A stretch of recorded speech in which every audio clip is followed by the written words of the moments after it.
तू हमार घर के बर्बाद कर देलिस।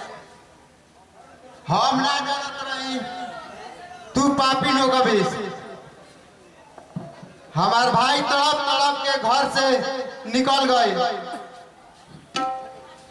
हम ही तारा के एगो तड़पड़ले बनी, तू हो तो हमरा के मारते रह, तू तो तड़पाते रह।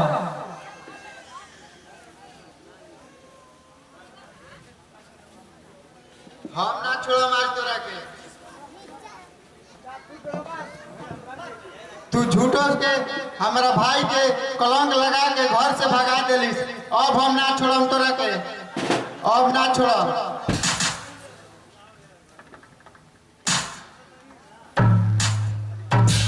अब ना छोड़म तोरा के।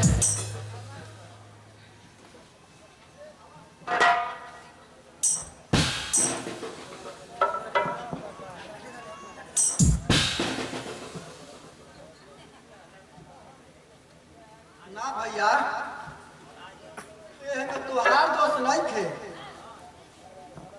अरे विपत में तो अपन पराया हो जाला। चंदन तू आ गई चंदन।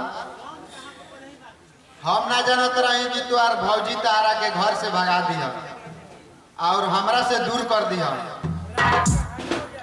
ना भैया, एमे भौजी के कौनो दोष नहीं थे। अगर भौजी हमारा के नाम मार के फेंकवाइए रहती तो हमारा से चांदनी से भेंट ना हुई। ऐसे हमार जीवन सुधार गई। हमार जीवन सुधारे में भैया भौजी का पहला स्थान हमारा खातिर भौजी संतोषी माई के अवतार बा। ना चंदन, ये पापिन के संतोषी मैया के उपाधि मत द। इस साक्षात हमनी के घर में काली बन के आइल बिया चंदन।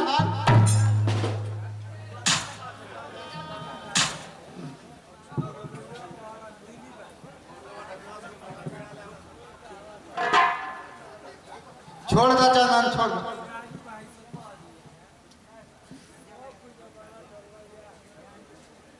जा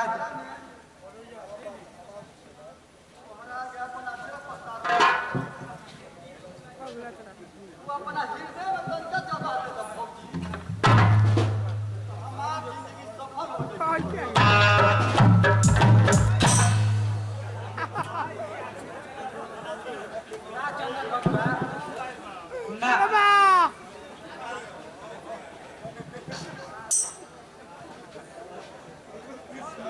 अब तू अचरा में भीख मत मांगा, हमारा के नरकों में जगह तेरी साले में बियाह करवा ले। हो सके तो हमारा के माफ कर दो बबुआ। ना भौजी, ए अभागा के तुम मत माफी मांगो। ए मत हाथ कामो तो सुन। ना बबुआ, तोहार बाबूजी के दवाई में जहर हम ही मिलवैले रहे। पापिन, तू हमारा बाबूजी के तुए मुआइले रहिस। पापिन ना छोड़ दो चंदन। हमारा भाई के टूर बना देलस और हमनी से बाप के छीन लेलस। चंदन तब तू कह तरह छोड़े के। Hello hello hello hello.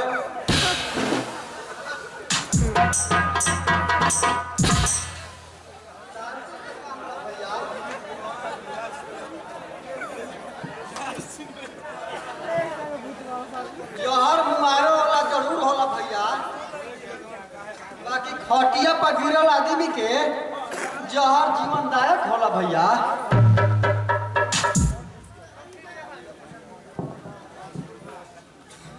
एकरा से बड़ घाव तोहरा के कौन हो सकला। हमरा के हो सके तो माफ कर दो। तू तो हमरा खातिर लक्ष्मण के अवतार बड़ा हो बबुआ।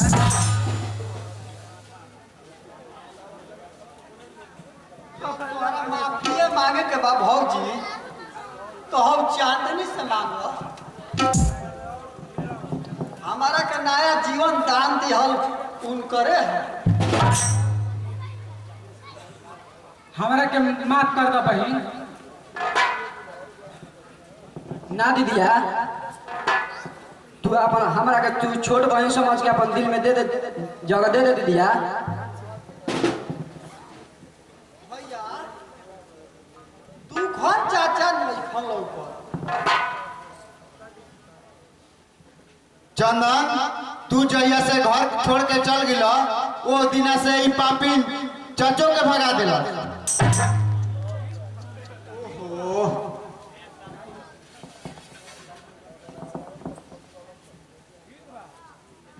चलो हमने के चाचा से भेंट करके आवे के।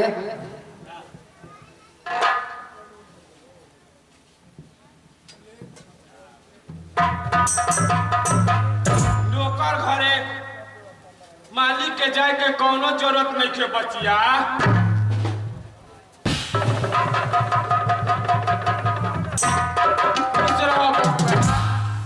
खुश रहो बचिया।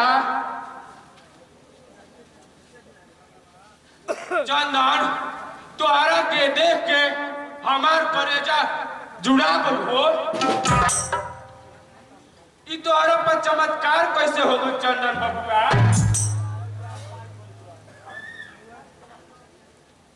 चाचा हमारा पर चमत्कार करे वाला ई चांदनी है, सब इनकरे बल पर भइल बा।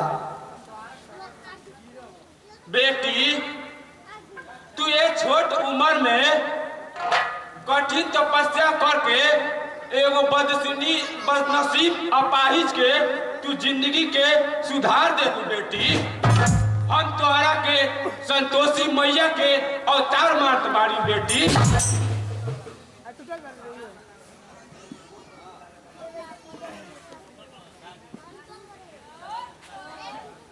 चाचा तू हमारा बाबूजी के उम्र के बराबर बाबा, अगर तू हमारा के गोर छुअब तो हमारा नरकों में जगह ना मिली चाचा।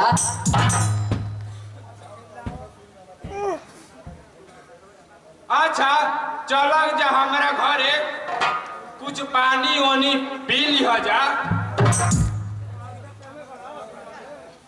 चाचा आज से एक घर के मालिक बन जा चाचा। चाचा हमारा से बड़ी गलती हो गई, हमारा के माफ कर दो, हमारा के माफ कर दो चाचा।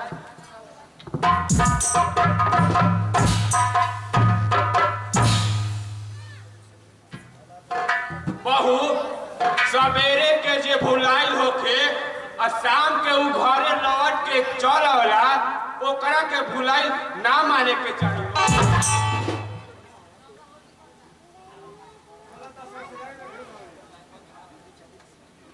बेटी बेटी बुरा ना लागे तो हम एगो बात कही।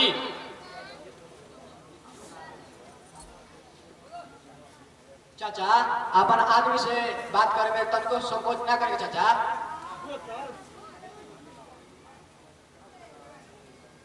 हमार विचार बा कि चंदन के साथे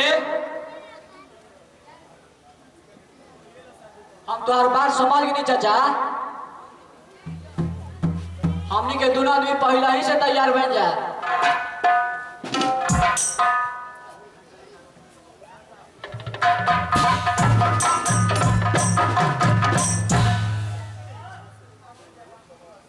चंदन एक दूसरा के अपना हाथ हाथ में ले जाला तो ओकरा हाथ के जिंदगी भर निभावल जाला। चंदन बबुआ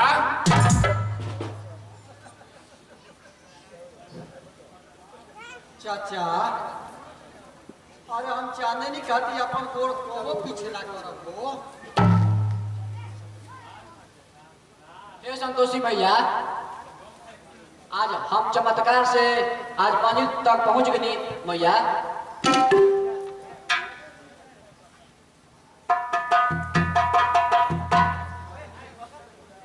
चाचा आज से हमनी के घर के मालिक बन जा चाचा। ना सुरेश, अब हमार उम्र था कोई, हम अपना तरफ से चंदन और चांदनी के मालकाइन बनावत बानी। सबसे बढ़िया बाकी दीदिया खातिर बराबर खातिर मालिक रहस। ना चांदनी, चाचा ठीक कहत रह। ये घर के मालकिन तूहे रह।